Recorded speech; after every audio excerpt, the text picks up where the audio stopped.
I suppose the obvious question is, we did that back in January. Has your position changed at all after that? Because it raised a lot of headlines, a lot of controversy. Since then, more states have endorsed same-sex marriage. It's becoming much less of a prohibitive kind of issue than it used to be.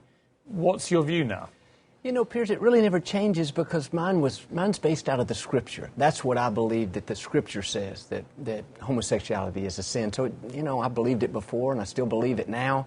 Again, I would just reiterate what I said. I'm not mad at anybody. I don't dislike anybody. But, you know, respecting my faith and believing, you know, in what the Scripture says, that's the best way I can interpret it.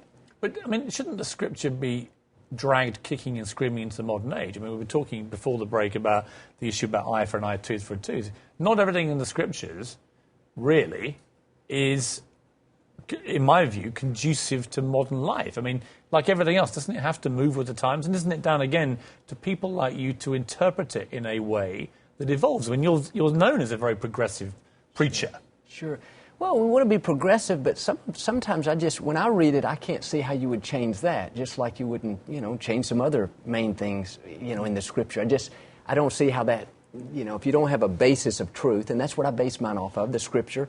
Everybody else doesn't, and I don't fault them if they don't. But this is just the way I choose to live my life and what I teach based out of the Scripture. So I don't think, you know, I think, you know, personally, 200 years from now, the Scripture's still going to say that.